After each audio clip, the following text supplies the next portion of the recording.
कृष्णं नारायणं वन्दे कृष्णं वन्दे ब्रजप्रियं कृष्णं द्वैपायनं वन्दे कृष्णं वन्दे वृथासुतं कृष्णाय वासुदेवाय हरये परमात्मने प्रणतक्लेशनाशाय गोविन्दाय नमो नमः।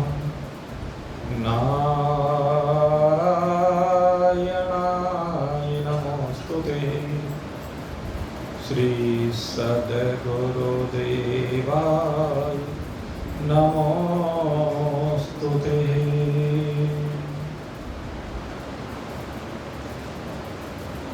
उपस्थित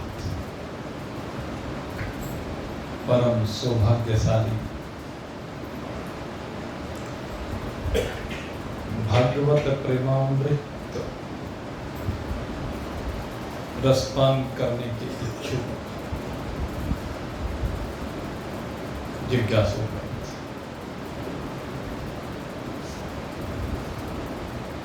कल आपके सन्मुख इस विषय के ऊपर चर्चा की गई थी कि कर्दम ऋषि, उनके यहाँ 7 कन्याएं उत्पन्न हुई और एक पुत्र जो स्वयं भगवान कपिल रूप में अवतरित हुए। उसके उपरांत कर्दम ऋषि ने अपनी 9 कन्याओं का विवाह मरीचि, अत्रि आदि ऋषियों के साथ किया, जिनकी विस्तार से चर्चा आगे की जाएगी अगले स्कंद में।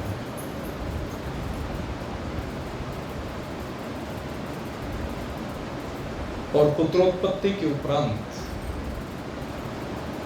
विवाहोपरांत कर्दम ऋषि संन्यास आश्रम में विराजित हो गए। कपिल भगवान देवहूति माता का बड़ा ध्यान रखते हैं और धीरे धीरे समय का चक्र आगे बढ़ा। और जब समय का चक्र आगे बढ़ा तो एक दिन कहते हैं मैत्रेय जी कि हे विदुर, एक दिन जब भगवान कपिल एकांत में बिल्कुल विरक्त अवस्था में एक दिव्य आसन पर विराजित थे, उसी समय देवहूति कपिल भगवान की शरण को प्राप्त होती है और उनके पास आकर के अपने मन के भाव को रखती है। और ये जो देवहूति के भाव हैं, ये प्रत्येक सांसारिक प्राणी के अंदर स्फुरित होते हैं। कोई उनको प्रकट कर देता है, कोई नहीं कर पाता है, क्योंकि विषय का प्रलोभन उसे अपनी ओर आकर्षित करता रहता है और विषयों के प्रलोभन के कारण से जो प्रश्न उसके अंदर स्फुरित भी होते हैं, जो जिज्ञासा स्फुरित होती है, वह उसको महान पुरुषों के सामने रखता नहीं है। कारण आसक्ति। लेकिन देवहूति आज कपिल भगवान के सम्मुख उपस्थित होती है और कपिल भगवान के सन्मुख उपस्थित होकर के कितनी बड़ी बात कहती है कि हे प्रभु, ये जो हमारी दुष्ट इंद्रियां हैं, ये भोगों से कभी विरत होती नहीं, लेकिन मेरी इंद्रियां अब इन भोगों से विरक्ति को प्राप्त हो गई। अब मैं भोगों से ऊब गई हूं।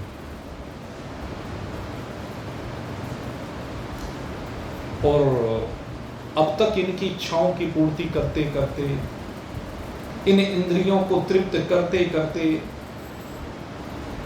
मैं अज्ञान के अंधकार में पड़ी रही, क्योंकि इंद्रियों की लालसाएं, शब्द, स्पर्श, रूप, रसगंध की, बस उन्हीं की पूर्ति में लगे रहने के कारण से मैं विचार ही नहीं कर पाई कि समय तो अपनी गति से आगे बढ़ रहा है। काल का पहिया तो चलता रहता है भाई, ये काल का पहिया किसी की प्रतीक्षा तो करता नहीं। बचपन से जवानी आ जाती है, जवानी से बुढ़ापा आ जाता है, बुढ़ापा से जर्जर अवस्था आ जाती है और चलने की तैयारी हो जाती है, पता ही नहीं चलता। सोचते थे कि कल कल कल भगवान का भजन करूंगा, इस संसार से विरक्ति को प्राप्त होऊंगा, लेकिन वो कल जीवन में आती नहीं है। वो भगवान की भक्ति में चित्त लगता ही नहीं है और काल सामने आके खड़ा हो जाता है। जब काल सामने आकर के खड़ा होता है, तब ये व्यक्ति अब तो पछताने के अलावा और कुछ बचता नहीं। अब पछताता है, भगवान से प्रार्थना करता है बचा ले, लेकिन अब क्या बचेगा?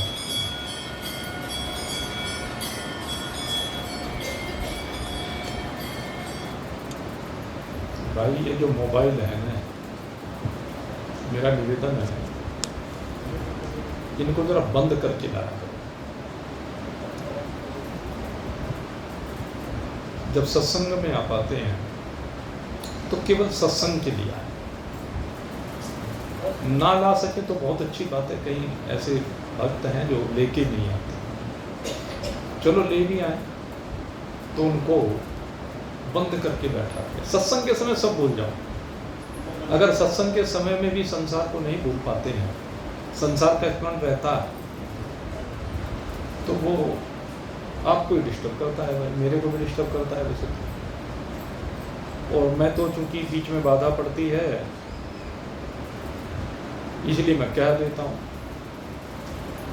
क्योंकि जब भी कोई घंटी बजेगी तो भी घंटी से विक्षेप होगा, आप नहीं भी सुनेंगे, और सुनेंगे तो फिर सबको विक्षेप होना स्वाभाविक है, चाहे आप उठ के भी जाएं। तो इसलिए थोड़ा सा सत्संग की मर्यादा का ध्यान करते हुए इन फोन को बंद करके लाया था। तो खैर, समय जिन पर बंद करना नहीं आता तो ना लाएं, ना लाएं, और या सीख ले, दोनों ही बातें हैं। अगर बंद करना नहीं आता है तो सीख ले। और सबसे बढ़िया तरीका, अगर कभी घंटी बज भी जाए तो तुरंत साइड में जो वो बटन होता है उसको तो दबा दो, उससे घंटी तो सुननी बंद हो जाएगी। तो ये थोड़ी चीज़ें सीखने की आवश्यकता है जब कोई वस्तु में इस्तेमाल। बोलिए सच्चिदानंद भगवान की। तो खैर, इन इंद्रियों को तृप्त करते करते इन विषय वासनाओं से संयुक्त होते होते अंतकाल आ जाता है, और अंतकाल में अब किसको दोष दें? भगवान को दोष दें। भगवान ने तो ये बहुत मौके प्रदान किए, लेकिन उन मौकों का लाभ उठाया नहीं, नर्तन का लाभ उठाए। ये भजन अभी एक दिन गाया था, किसने गाया था? बहुत अच्छा भजन है। इस मनुष्य जीवन का लाभ उठाना है, और इसका सबसे बड़ा लाभ यही है कि महान पुरुषों की शरण को प्राप्त हो। और उसमें देखने की आवश्यकता नहीं है कि महान पुरुष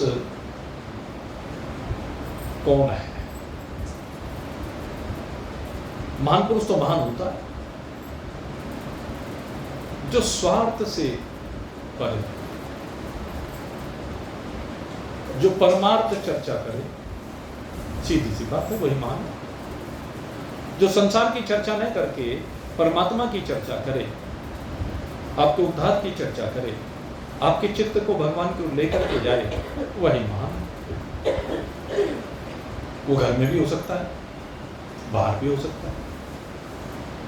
अब देवदूत को तो घर में पुत्र रूप में ही मिल गया, अब उसमें बेटे को देखे या भगवान को देखे। लेकिन आज देवहूति को ब्रह्मा जी की बात याद आ गई। ब्रह्मा जी ने कहा था कि तुम्हारे यहां साक्षात नारायण ही अवतरित होंगे, कर्दम। और इसीलिए कर्दम ऋषि जो निवृत्ति प्रायण थे, वो निवृत्ति प्रायण ना रह करके गृहस्थ आश्रम में प्रवेश किया कि मेरे यहां भगवान का अवतरण होगा। जिस भगवान को मैं पाना चाहता हूं वो भगवान मेरे यहां पुत्र बन करके आए। ऐसा दिख करता तो वही बात आई, देवहूति को स्मरण हो आई। कहने इधर उधर भटकने से क्या फायदा है,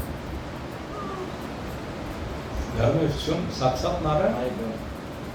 आज उस रूप को पहचाना है, तब आकर के भगवान की शरण को हुई और अपने उद्धार के बारे में चिंतन किया है कि अब तक तो केवल इंद्रियों को सुख पहुंचाने के लिए, इंद्रियों की आसक्ति से संयुक्त होने के कारण मैं बस अंधकार में जीती रही। मैं तो इन विषयों के सुख को सुख समझती रही। सारा जीवन इन विषयों के भोग में निकाल दिया कि इनसे सुख मिल जाएगा।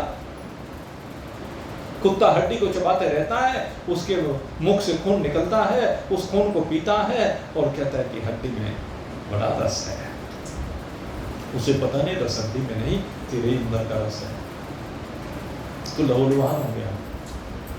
तो विषयों का सुख तो ऐसा ही सुख है भाई। इसलिए कहती है कि अब मैं इनसे ऊब चुकी हूं। जब हम विषयों से ऊब जाएं, विषयों की चाहत ना रहे। विषयों से तात्पर्य केवल एक विषय से नहीं होता है। विषयों का मतलब सारे ही विषय हैं। विषय में खाने की बात भी आती है, विषय में पहनने की बात भी आती है, विषय में सुनने की बात भी आती है, विषय में छूने की बात भी आती है, विषय में संसार को देखने की बात भी आती है, संसार के प्राणियों को देखने की बात भी आती है, उनके आकर्षण की बात भी आती है, विषय में रस की बात भी आती है, गंध की बात भी आती है। ये सब विषय ही हैं। तो केवल एक विषय को विषय नहीं कहते, सारे ही ये विषय हैं। हमें खाने को भी देखना है, पहनने को भी देखना है, अपने आहार को, विहार को, व्यवहार को, तीनों को देखना है। तीनों में परिवर्तन करना है, तीनों को विषय मुक्त करना है। और ये विषय मुक्त तभी हो सकते हैं जब अज्ञान के अंधकार से बाहर निकल करके ज्ञान के प्रकाश में आए। ये जो ज्ञान का प्रकाश हमारे जीवन में होता है, इसी में हम सही से देख पाते हैं। जब तक अज्ञान के अंधकार में जीते हैं तब तक केवल शरीर दिखाई देते हैं, केवल संसार के पदार्थ दिखाई देते हैं। लेकिन जब अज्ञान के अंधकार से बाहर प्रकाश में आते हैं तो हमें केवल आत्मा दिखाई देता है, परमात्मा दिखाई देता है, उसके अलावा कुछ दिखाई नहीं देता। ये अंतर है अंधकार और प्रकाश का। तो आज देवहूति इसी की बात कर रही है कि हे भगवान, आप तो आदि पुरुष हैं। आप अज्ञान अंधकार से जो अंधे पुरुष हैं उनके लिए आप उदित हुए सूर्य की भांति हैं। जैसे सूर्य उदित होने पर संपूर्ण अंधकार को दूर कर देता है, उसी प्रकार से ज्ञान का सूर्य जब उदित होता है तो जो इस देह में देह और गेह, देह माने शरीर और गेह माने घर आदि, देह गेह आदि में जो शरीर में मैं पना होता है और गेह में मेरा पना होता है, कहते हैं जो दुराग्रह होता है, ये सारा का सारा दुराग्रह है।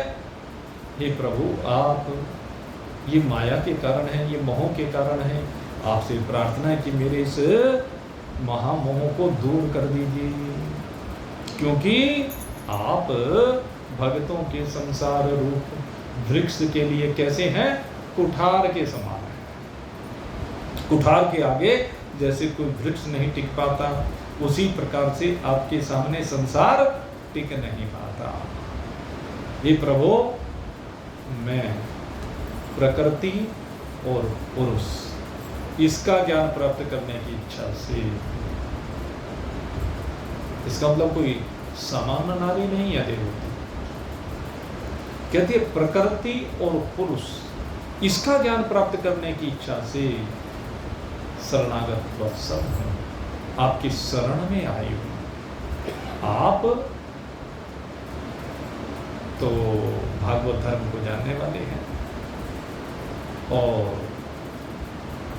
शरणागत के ऊपर कृपा करने वाले हैं, ज्ञानियों में अग्रगण्य हैं।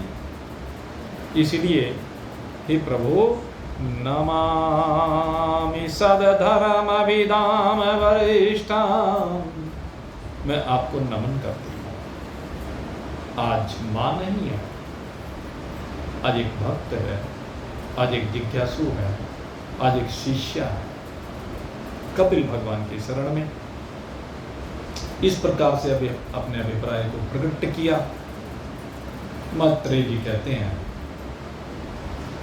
कि हे विदुर, जब माता देवहूति ने अपनी अभिलाषा को प्रकट किया, अपने मन के भाव को प्रकट किया, और उनका भाव कैसा है? कहते परम पवित्र है। उनकी अभिलाषा क्या है? बंधन से मुक्ति की है। उनकी अभिलाषा मोक्ष की है। तो मन ही मन कपिल जी बड़े प्रसन्न हुए, और मन ही मन प्रसन्न होकर के मृदु मुस्कान के साथ कपिल भगवान अपनी माता देवहूति से कहते हैं, माते, कि मेरा एक निश्चय है। और वो निश्चय क्या है? कहते हैं, जो व्यक्ति अपना कल्याण चाहता है, आत्यंतिक कल्याण चाहता है, अर्थात संपूर्ण कल्याण, थोड़ा बहुत कल्याण नहीं, बल्कि आत्यंतिक कल्याण चाहता है, कहते उसके लिए केवल अध्यात्म योग ही एकमात्र ऐसा साधन है जिसके द्वारा परम कल्याण हो सकता है। ये आध्यात्मिक योग ही वह योग है जिसके द्वारा कारण सहित दुखों की सदा सदा के लिए निवृत्ति हो सकती है। इसके द्वारा ही उस सुख की प्राप्ति हो सकती है जिसे परम सुख कहा जाता है। हे माते, मैं तुझे उस अध्यात्म योग को बताऊंगा, सब अंग उपांगों से संयुक्त इस योग का मैंने पहले नारद जी के सन्मुख और अन्य ऋषियों के सन्मुख, और यहां पर एक बात और कही है कपिल भगवान ने, कहते हैं कि जो सुनने की इच्छा रखने वाले थे, किसी के आगे भी नहीं कहा, सबके आगे की बात नहीं कर, नारद जी एवं अन्य ऋषियों के सन्मुख जो सुनने के अभिलाषा वाले थे, उनके सन्मुख पूर्व में इस योग को कहा है।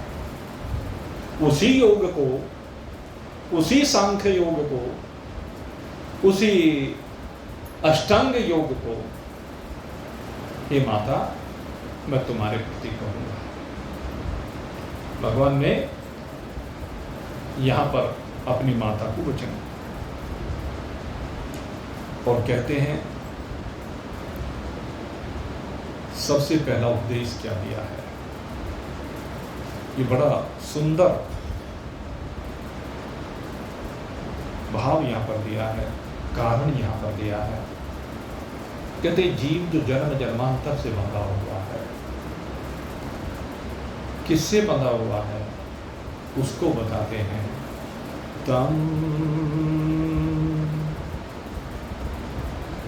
तमिमं ते प्रवक्ष्यामि यमवोचं पुराणघे ऋषीणां श्रोतुकामानां योगं सर्वाङ्गिनैपुणं चेतः खलवश्य बन्धाय मुक्तये च आत्मनो मतं गुणेषु सक्तं बन्धाय रतं वा पुंसि मुक्तये। तो सीधे स्पष्ट कह दिया, कहते जो जीव इस शरीर में यात्रा कर रहा है, अहे माते आप बंधन की बात करो या मुक्ति की बात करो, जो भी इस शरीर में यात्रा कर रहा है बैठ करके, उसके बंधन की बात हो या मुक्ति की बात हो, कहते दोनों का एक ही कारण है। कहते वो है इस जीव का मन। इस जीव का जो मन है वही बंधन और मुक्ति का कारण है। मनेव कारणम मनुष्यनाम बंध विमोक्षणाय। भगवान शंकराचार्य ने भी यही बात कही। आपके ध्यान हो तो पीछे विवेक चूड़ामणि में जब चर्चा चल रही थी तो इस बात को आपके सामने रखा गया था। और वैसे भी ये तो भाई हर जगह है, मन ही बंधन और मुक्ति का कारण है। मन के हारे हार है, मन के जीते जीत। और पार ब्रह्म को पाइए मन ही की परती। अगर यदि मन आपका जीता हुआ है तो पार ब्रह्म आपका है, और मन हारा हुआ है तो कोई आपका नहीं। जिसे आप अपना समझते हो इस संसार को, वो आपका हो ही नहीं सकता।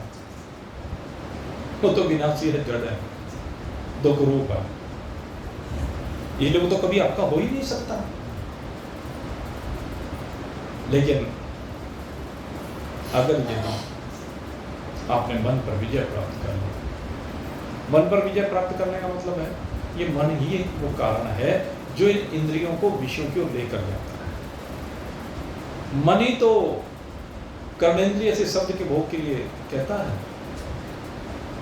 मन ही त्वचा को स्पर्श करने के लिए भेजता है, मन ही आंखों को रूप को देखने के लिए भेजता है, मन ही जीवा को रस लेने के लिए भेजता है, मन ही नासिका को गंध ग्रहण करने के लिए भेजता है। अगर मन इनके साथ ना जुड़ा हुआ हो तो कोई इंद्रिय किसी विषय का भोग कर ही नहीं सकती। भोगों में ले जाने वाला ये मन है, इसलिए मन को ही कारण बताया गया। इसलिए बार बार जब भी चर्चा की गई है इस मन की ही चर्चा की गई है, मन को वश में करने की चर्चा की गई।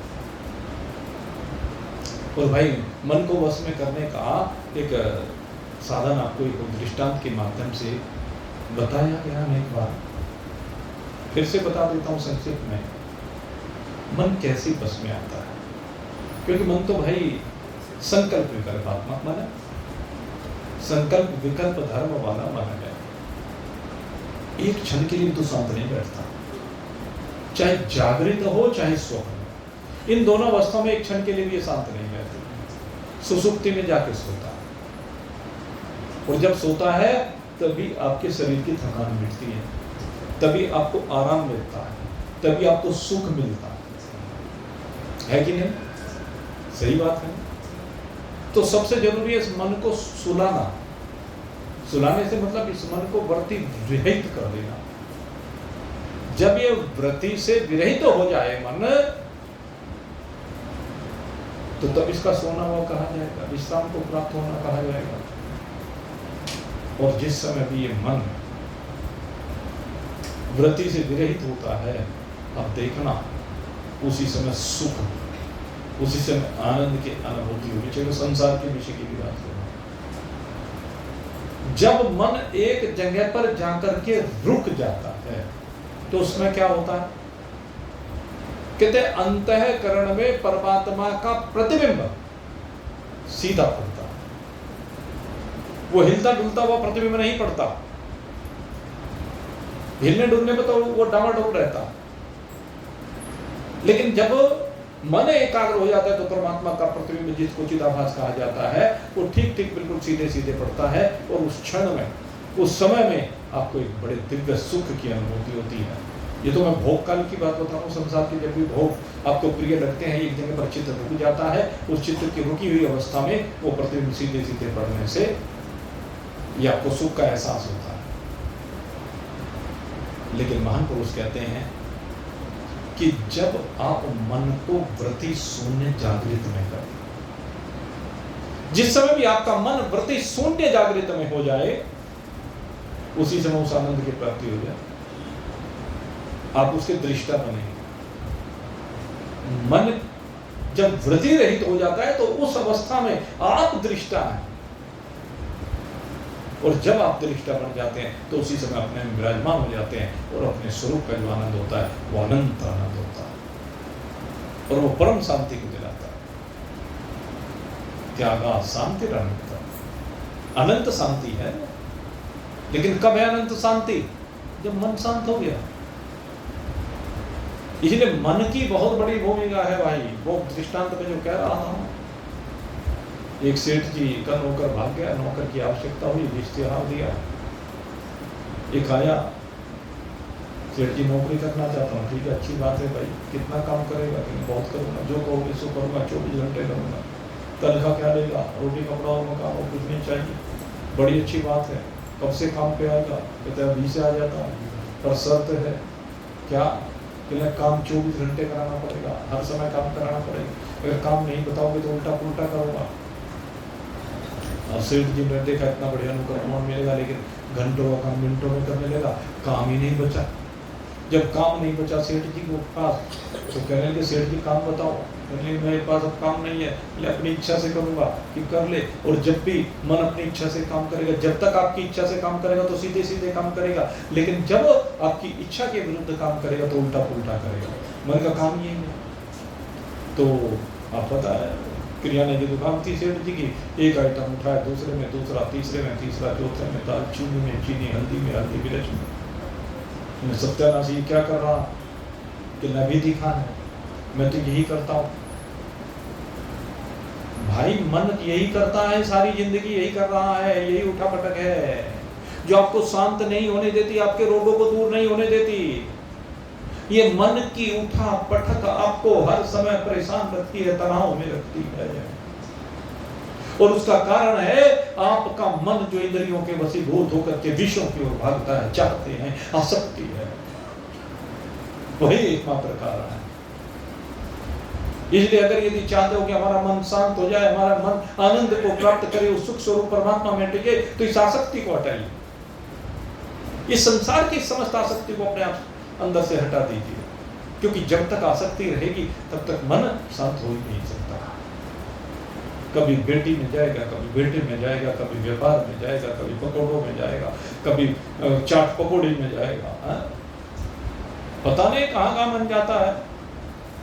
जैसे सत्संग सुनने के लिए भी बहुत लोग आते हैं, और जब सत्संग सुनने के लिए आते हैं तो बाद में प्रसाद बढ़ता है, तो कुछ लोग क्या करते हैं, कहते हैं हमारी समझ में सत्संग तो आता नहीं, तो प्रसाद आता है, देखो आज क्या बना। अभी अग्रहों में कथा की, तो अग्रहों में कथाओं, तो एक व्यक्ति जो वहाँ भोजन की व्यवस्था देख रहा था,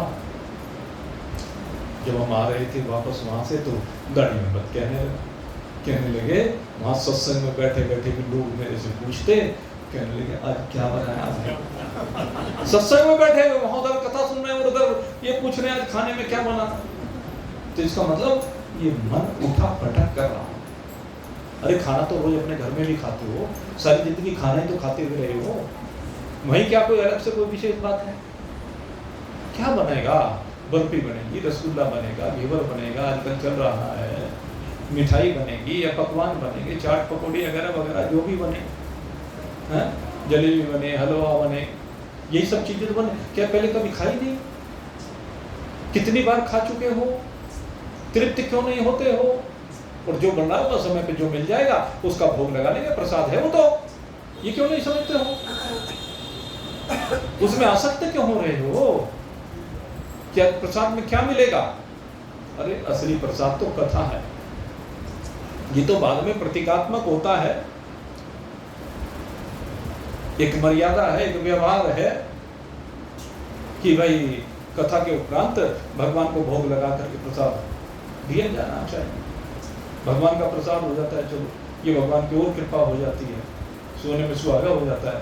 लेकिन ध्यान उस वास्तविक प्रसाद में न होकर के इस लौकिक प्रसाद में जब तक रहता है, तब तक भाई मन सुखी नहीं हो सकता, आप सुखी नहीं हो सकते। अगर आप वास्तव में सुखी होना चाहते हैं तो भाई इस चित्त को संसार के विषयों से हटाओ, इन इंद्रियों को संसार की ओर जाने ही मत दो। और देखो आधे रोग समाप्त हो जाएंगे। मैं आपको संसार में से आधे रोग आपके जीवन में से समाप्त हो जाएंगे, केवल अगर यदि आपने अपने मन को कंट्रोल में कर लिया, अपने मन के चिंतन को कंट्रोल में कर लिया, तो न तो भूतकाल में जो कुछ घटित हुआ है उसका चिंतन होगा, न भविष्य की चिंता होगी। ये दो काम निपट जाएंगे, और ये दो काम निपटते ही व्यक्ति सुखी हो जाता है। फिर क्या वर्तमान में जीता है। वर्तमान सुवर्तते नित्यम वकारम तस्य लक्षण वासना विवर्जिता येन वक्तव्यम च निरामय। भगवान अवधूत दत्तात्रेय ने यही कहा। उसका वक्तव्य निरामय हो जाता है, उसके अंदर की हेरा फेरी चली जाती है। वो जो भी कहता है सत्य कहता है, सत्य के अलावा वो कुछ जानता ही नहीं, झूठ उसके अंदर से निकलता ही नहीं है। वक्तव्य चले रहे, वासना विवर्जिता येन, समस्त वासनाओं से छुट्टी पा गया है। वर्तमानेषु वर्तते नित्यम, वो नित्य वर्तमान में बरसता है, न भूत में न भविष्य में बरतता है। हम तो भूत और भविष्य में बरतते रहते हैं, भविष्य की चिंता करते रहते हैं। भूत में जो घटित हो गया उसको ले लेकर के पता नहीं कब तक रोते रहते हैं, कब तक ताने देते रहते हैं। विचार करके देखिए। तो भूत और भविष्य से बाहर निकल करके वर्तमानेषु वर्तते नित्यम वकारम तस्य लक्षणम। अवधूत के जब लक्षण बताए गए तो वकार का लक्षण यही बताया कि वर्तमान में जीना सीखो। वर्तमान में जो भी समय है बस उसको देखो, उसके दृष्टा बन करके, वो अनुकूल हो या प्रतिकूल हो आप उसमें सम हो जाए। यही बात भगवान कपिल माता देवहूति को समझाते हैं। इसी बात को हमें समझना है भाई। विषयों में आसक्त मन बंधन का हेतु है और परमात्मा में अनुरक्त मन मुक्ति का हेतु है। जिस समय ये मन में और मेरेपन के भाव से बाहर निकल जाता है, उसी समय काम क्रोध मद लोभ आदि विकारों से छुट्टी पा जाता है, शुद्ध हो जाता है। और शुद्ध होकर के कहते हैं सम अवस्था में आ जाता है। वीतम यदा मनः शुद्धम दुखम सुखम समम, दुखम सुखम समम। दुख में भी और सुख में भी दोनों में सम हो जाता है। भगवान ने गीता में भी है सम दुखम सुखम धीरम स्वमृतत्वाय कल्पते। यही है सूत्र, समता में विराजित होना। सुख और दुख ये तो अनुकूल प्रतिकूल परिस्थितियों से प्राप्त हो रहा है, ये कुछ नहीं है। आप दोनों के दृष्टा हैं, दोनों से विलग्न हैं, दोनों को देखने वाले हैं, दोनों आने वाले हैं और जाने वाले हैं। जब जीव जो है ज्ञान और वैराग्य और भक्ति से युक्त होकर इस हृदय से अपनी आत्मा को देखता है, अपनी आत्मा को जानता है, और किस रूप में जानता है माते? कहते हैं कि अपने आप को प्रकृति की सीमा से परे, अपने आप को अद्वितीय रूप से जानता है, अपने आप को समस्त भेद विकारों से बाहर निकालता है। जानते हैं कि मैं स्वयं प्रकाश हूँ, मैं सूक्ष्म हूँ, अखंड हूँ, अनंत हूँ, असीम हूँ। अपने आप को उदासीन करके देखता है। उदासीनता आ जाती है, फिर न सुख न दुख दोनों से चिपका है ही नहीं, तो उदासीनता आ गई। ऐसी स्थिति में जब अपने आप को अनुभव करता है तो ये प्रकृति शक्तिहीन हो जाती है उसके सामने। प्रकृति की कोई शक्ति नहीं कि आपको खींच सके अपनी ओर, प्रकृति में कोई हिम्मत नहीं कि आपको अपने में बांध सके, अपने बंधन में बांध सके, तीन गुणों के बंधन में बांध सके। जो आता है ना, तीन गुणों की रस्सी बांधी, तीन गुणों की रस्सी के द्वारा तो बांधता है, पर लेकिन कहा कि अपना ज्ञान प्राप्त करके रस्सी के बंधन खोल सजनी, अरे खोल सजनी, जीवन मिलायन मोल सजनी, अनमोल सजनी। ये जीवन अनमोल मिला, इसलिए अपने में आके विराजमान, अपने सुख को प्राप्त कर। यही बात कही है कि योगी लोग भगवत प्राप्ति के निमित्त ही भगवान की भक्ति करते हैं, और इसके अतिरिक्त कोई दूसरा मंगलमय मार्ग है ही नहीं। जो विवेकी लोग हैं, जिन्होंने आसक्ति को अपने जीवन से हटा दिया है, वो जानते हैं कि आत्मा में बंधन है ही नहीं, आत्मा बिल्कुल निर्लेप है, ऐसी जो महान पुरुष हैं, कहते हैं उनके लिए मोक्ष का द्वार खुल जाता है। मोक्ष द्वारम पावृतम, उन्हीं को ये मोक्ष का खुला हुआ दरवाजा दिख जाता है और उससे प्रवेश कर जाते हैं। ये मुक्ति का खुला हुआ दरवाजा है भाई, मन। इसलिए लोग जो संसार में चिपके पड़े हैं उनको समझना चाहिए और अपने मन को मुझ में लगाना चाहिए। जो सहनशील होते हैं, दयालु होते हैं, सब प्राणियों के अहेतुक हित करने का स्वभाव रखने वाले, तो किसी से शत्रुता नहीं रखते और मुझ में अनन्य भाव से प्रेम कर, ऐसा प्रेम जिसको कहते हैं अनन्य भाव से प्रेम। भगवान ने यहाँ पर अनन्य प्रेम की बात की है। मयि अनन्येव भावेन भक्ति कुर्वन्ति ये दृढ़ा मत कृते त्यक्त कर्माणशः त्यक्त स्वजन बांधवः। ऐसे जो मुझ में अनन्य भाव से सुदृढ़ प्रेम करते हैं, मेरे लिए संपूर्ण कर्म और अपने संपूर्ण सगे संबंधियों को भी त्याग देते हैं। यह अनन्य भक्ति, अपने सारे कर्म भी त्याग देते हैं और अपने सगे संबंधी कोई रिश्ता नाता, क्या नाता है? बस एक भगवान से। मेरे केवल एक भगवान है, मेरा कोई न सहारा बिन तेरे। नंदलाल सामरिया में। और मीरा ने क्या कहा? मेरे तो गिरधर गोपाल दूसरों ने कोई, मेरे तो गिरधर गोपाल दूसरों ने कोई, जाके शीस मोर मुकुट मेरो पति सोई, मेरे तो गिरधर गोपाल दूसरों ने कोई, भाई छोड़ो बंधु छोड़ो। जो बात भगवान कह रहे हैं, कपिल मुनि जो देवहूति को कह रहे हैं, वो बात मीरा ने अपने अंदर बैठाई है। इसलिए भाई छोड़ो बंधु छोड़ो, छोड़ो सगा सोई, साधु संग बैठे बैठ, साधु संग बैठे बैठ, लोक लाज कोई, मेरे तो गिरधर गोपाल दूसरों ने कोई, मेरे तो गिरधर गोपाल। भगत देख राजीव, जगत देख रोई,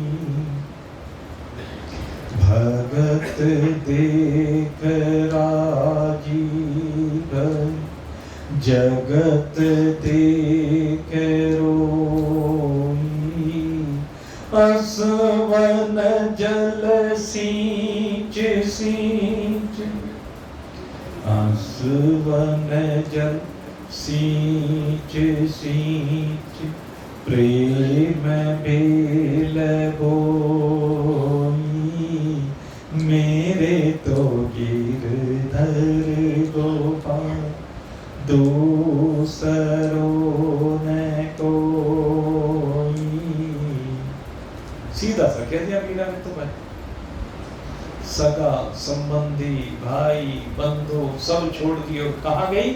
कहते भक्तों के संग में गई, साधु संग में गई और उस संग में जाकर के ये संसार की सारी लोक लाज सब एक तरफ रख दी। कहते जब प्रियतम से अपने चित्त को लगा लिया, उस प्रियतम में चित्त लग गया, कहते फिर लोक रहता ही नहीं, फिर उसकी लाज कहेंगी। लोकराज तभी तक तो है जब तक उस प्रीतम परमात्मा के साथ हमारी एकता नहीं हुई, उसके साथ मिलन नहीं हुआ, और जब परमात्मा के साथ हमने अपने चित्त को जोड़ दिया, फिर काहे की लोकराज।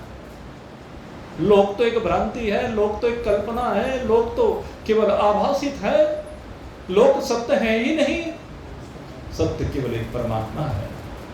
आपका जो आत्मा है यही एक सत्य तत्व है, बाकी और सब कुछ असत्य है। तो यही बात भगवान कहते हैं कि जब महापुरुषों के प्रति प्रीति हो जाती है, संतों के प्रति प्रीति हो जाती है, तो मैं उसके लिए मोक्ष का दरवाजा खोल देते हैं।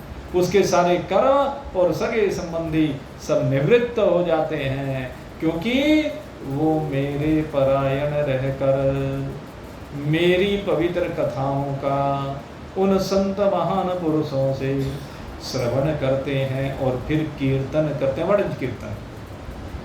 ये कीर्तन क्या है? कीर्तन यही है, वो जो सुनो उसे गाओ। आप जो सुनते हैं उसको गाना, ये कीर्तन है। असली बात ये निरंतर गाना। ये कीर्तन तो हम ये कहते हैं कहीं भी बैठ करके भगवान के नाम का, किसी भजन का, किसी दो चार लाइन कोई भी पकड़ ली, ये सब उसको गाना, ये भी कीर्तन में आता है। लेकिन वास्तविक कीर्तन क्या है कि जो सुना है उसको गाइए, उस परंपरा को आगे बढ़ाइए। बात तो यही है।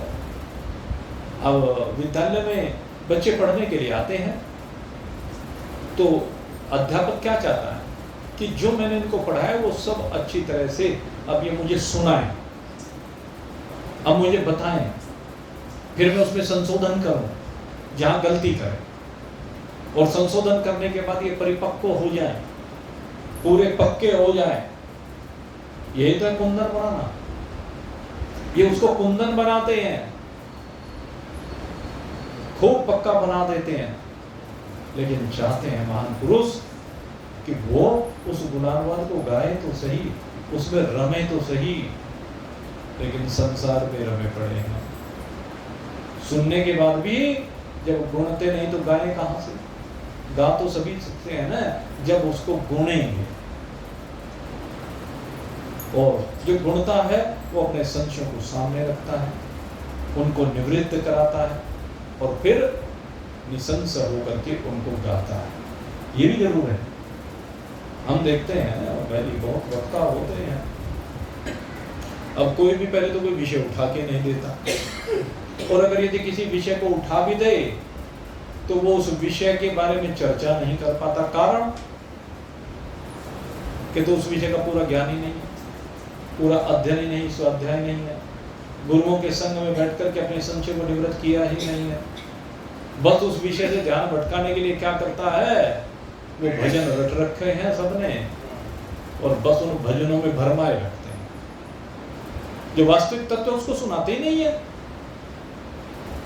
भजन में भी बहुत तत्व होता है, लेकिन वे भजन हो तो सही। उन भजनों के अंदर एक से एक तत्व छिपा हुआ है, वो उस तत्व को रखो तो सही सामने, उसके ऊपर विचार करो तो सही। लेकिन कहाँ विचार करता है?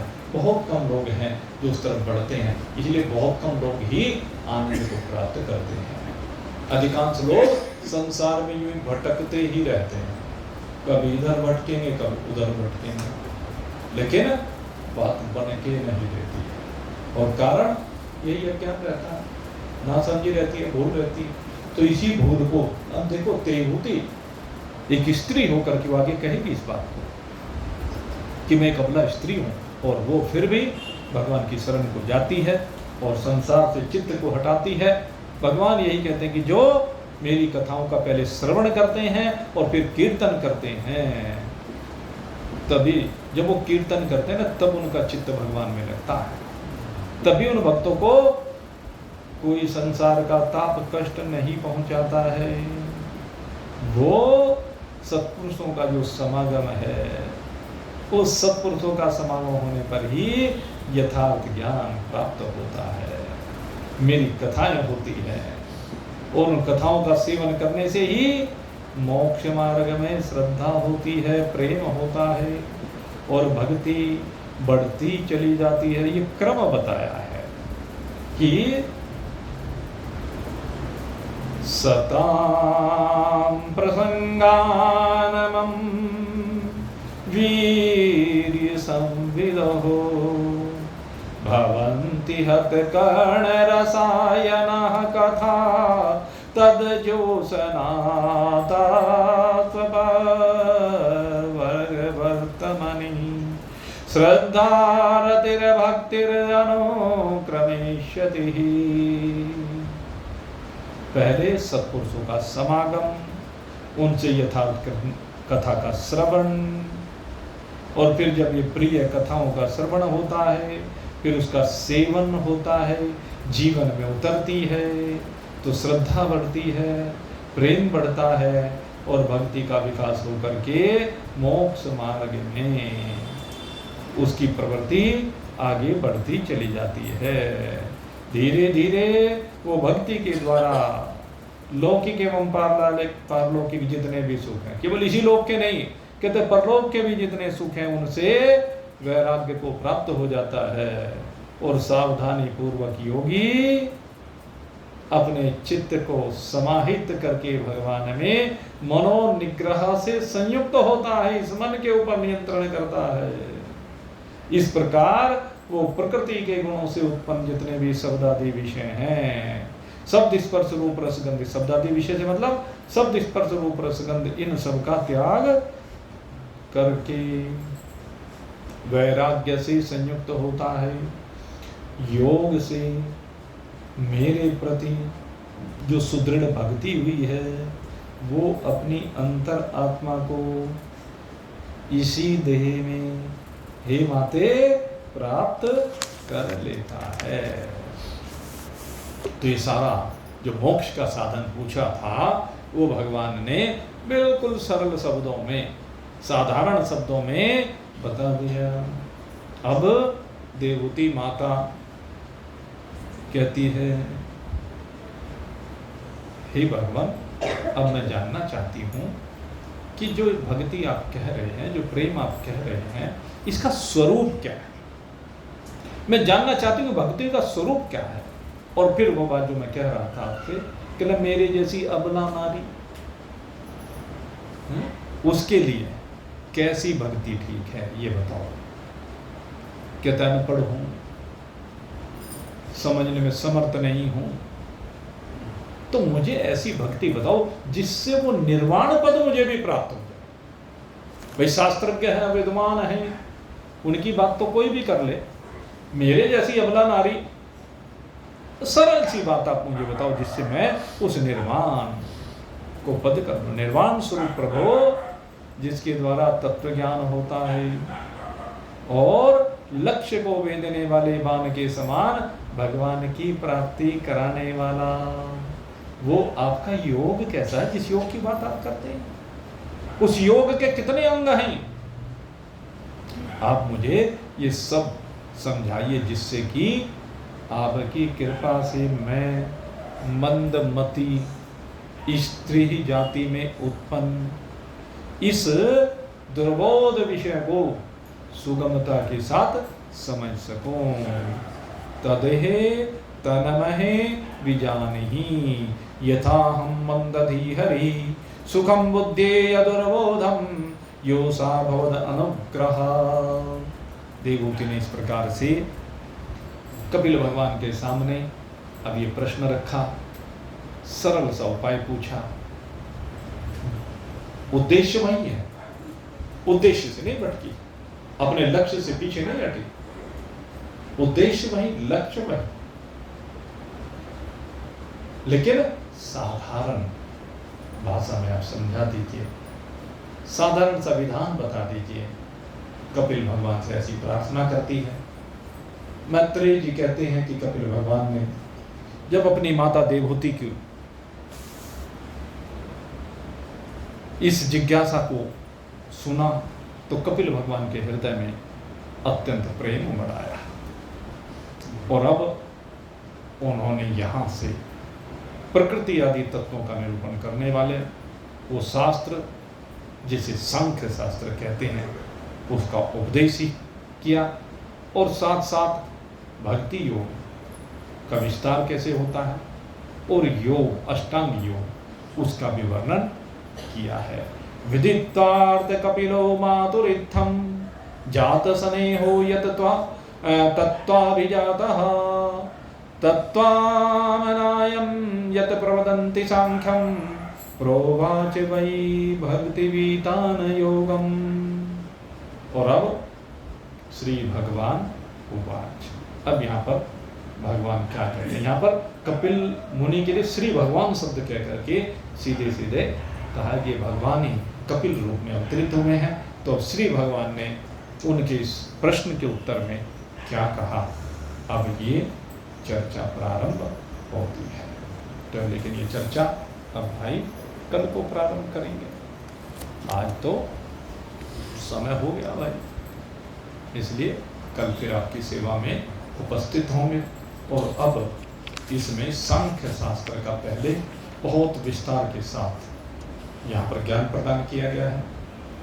थोड़ा सा गूढ़ तो जरूर है, लेकिन इस विषय को भाई अच्छी तरह से आपके सामने रखा जाएगा, क्योंकि असली विषय समझने के यही है। किस्से कहानी तो अपनी जगह है, असली विषय इस तत्व ज्ञान को समझने का होता है। ये सांख्य योग का ज्ञान भी रखेंगे और सांख्य योग के बाद फिर अष्टांग योग। अष्टांग योग संक्षेप में है यहाँ पर, लेकिन काफ़ी बहुत अच्छी तरीके से इसको परिभाषित किया गया है भगवान कपिल के द्वारा। तो वो भी अभी तो कई दिन लगेंगे खैर वहाँ तक पहुँचने में। तो पहले सांख्य योग की चर्चा, देवहूति और कपिल भगवान का जो संवाद है वो आपके सामने रखेंगे। कल फिर से उपस्थित होंगे सही समय पर। तब तक के लिए जय राम। बोलिए सच्चिदानंद भगवान की।